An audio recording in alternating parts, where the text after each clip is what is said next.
Then there was the reception. OMG. So, we had just about gotten over our laughter and were smooching delightedly when Mom came in and caught us. Oh, for heaven's sake. She exclaimed, Cut that out. We've got to get over to the hotel for the reception. "Can we just catch our breath first?" I asked. No time. Mom replied. You have to greet the guests. Before we could protest, Mr. Henson arrived with Dad and we signed the marriage license.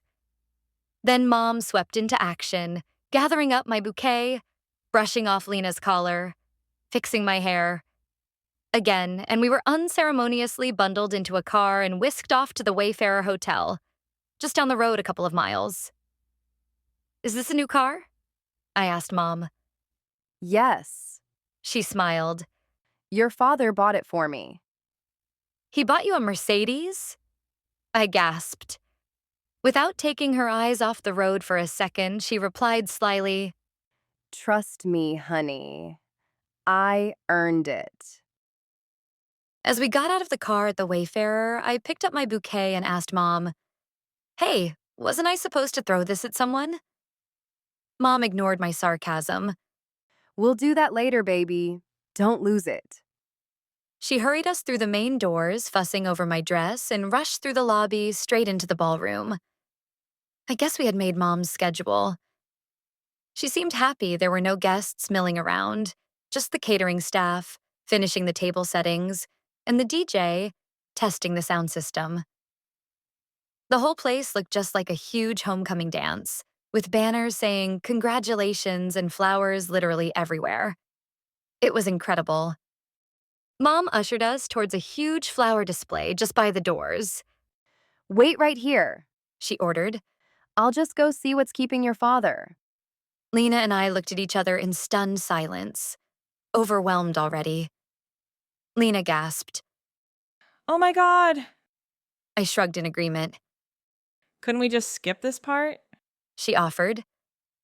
"I know," I replied, "but we can't, after all the work she's put into it."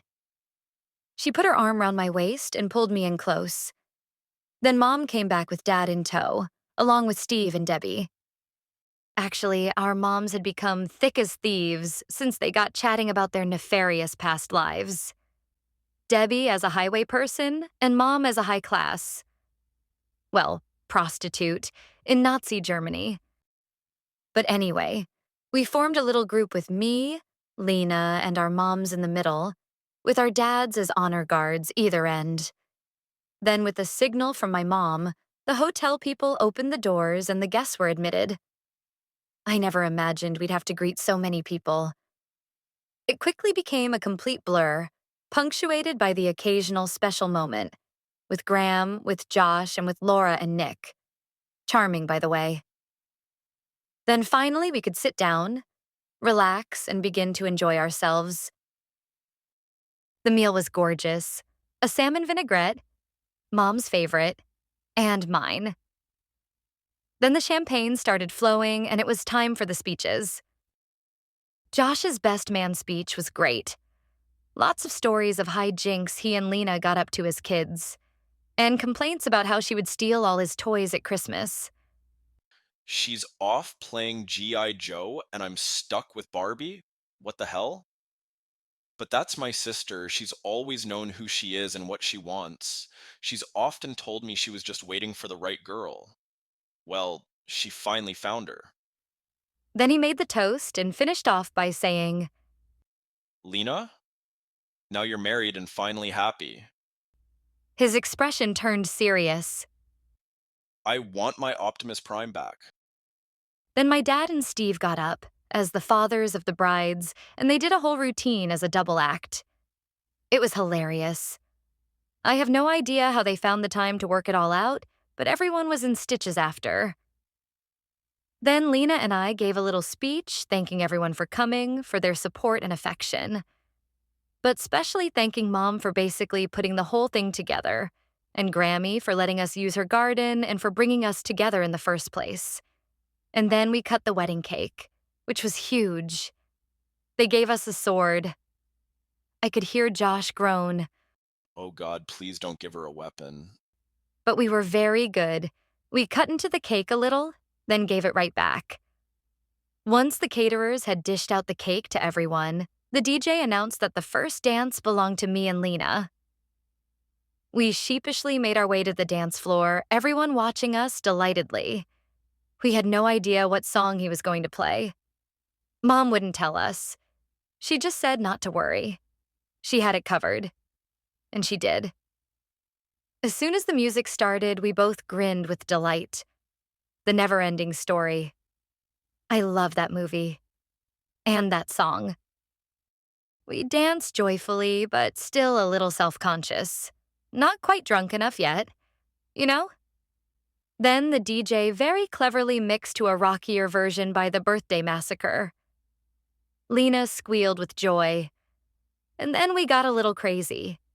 Then he followed that with the safety dance, the one song my dad will always dance to. Every time he has to literally drag my mom up with him, and every time she loves it. This time, I think everyone got involved. It was fantastic.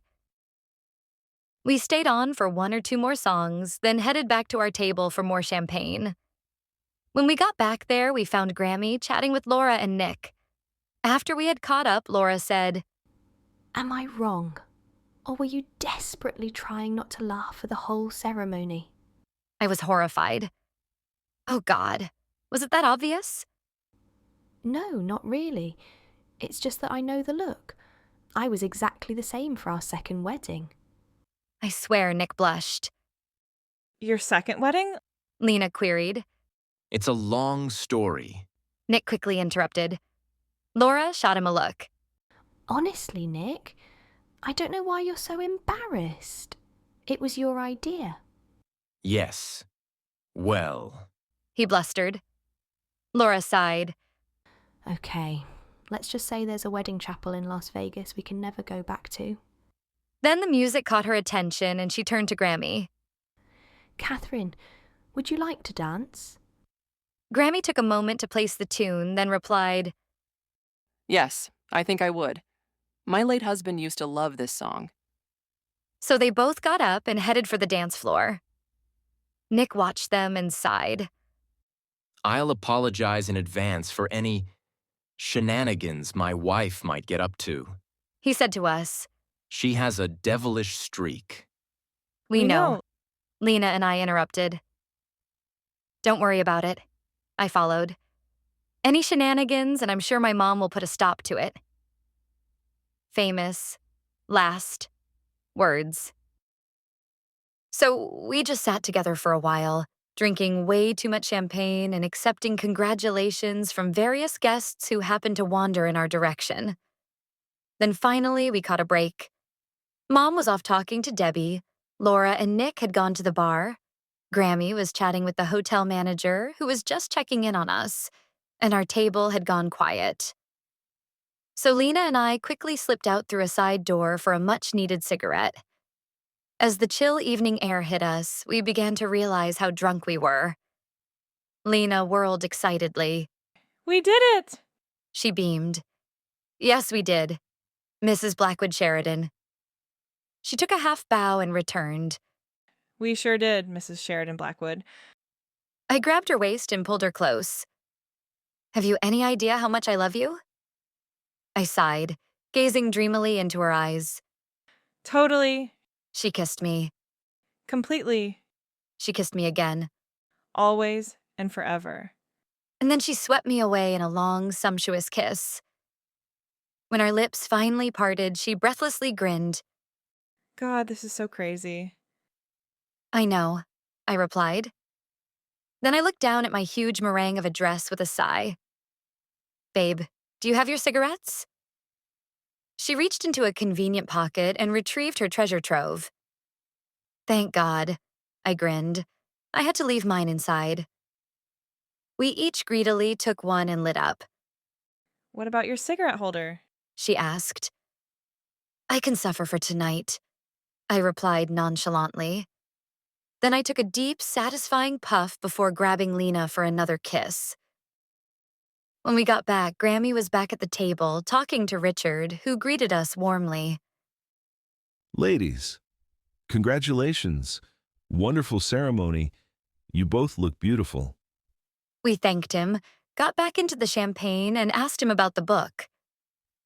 I believe they're pushing it through for the September rush, He told us. just in time to hit the Christmas market. We were thrilled. Then, as we settled back, Lena made an alarming observation. Hey, where's my mom? She asked, looking around the room. And my mom? I noticed.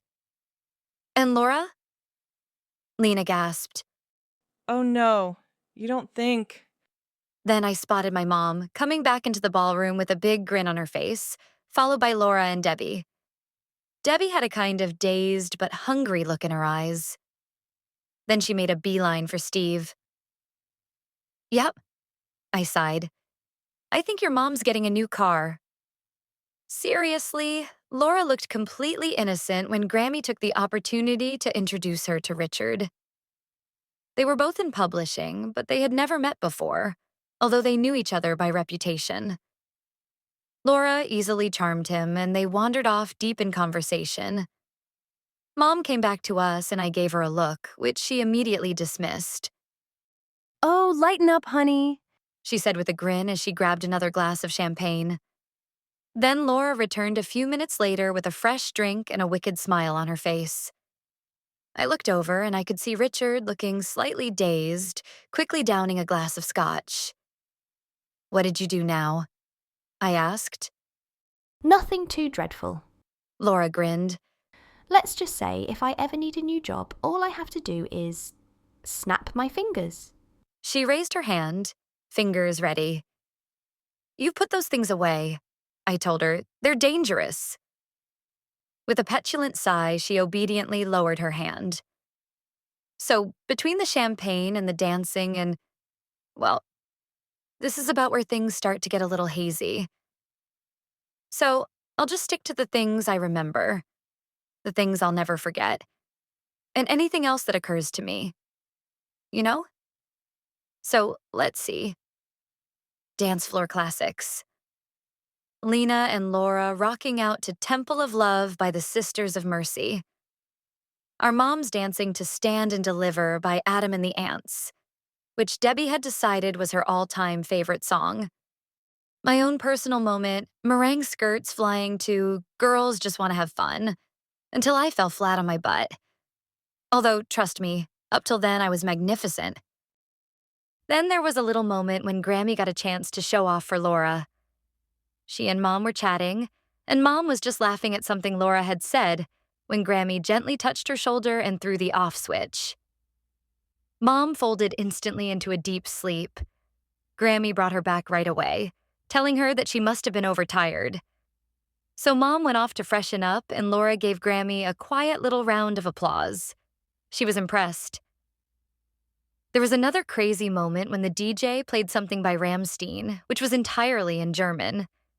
Only Lena and her friend Jody were dancing to it. But Mom suddenly announced she could understand every word. Wait, does this mean I can speak German now? She asked. Spoiler alert, no she can't. Which brings me to our little moment, mine and Lena's. We were talking to my Uncle Jeff, Dad's brother, who had recently got back from Japan on business. He was telling us all about it when the DJ started another song. Suddenly I heard the words, "Shine bright like a diamond," and I was gone. Everything suddenly drifted away as my gaze was irresistibly drawn to a single bright point of light somewhere high above me, pulling me in, like gravity or something. I couldn't move. I couldn't speak. I couldn't think. All I could do was focus on that single bright light, shining like a diamond. Then something happened. Lena kissed my cheek, and I was back. Confused, but awake. Aware. Something. Again. What? I said breathlessly. Jeff looked completely bewildered. Oh, Lena? I turned to her, but now it looked like she was gone. her eyes fixed in like a 1,000-yard stare, almost rolling up in their sockets, distant and lost, a kind of dopey, blissful smile on her face. She was in a trance.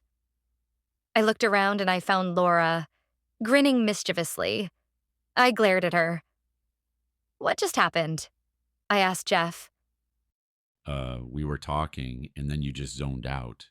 He replied, Then Lena kissed you, and "Okay, I got it. Lena kissed me and I came out as she went under."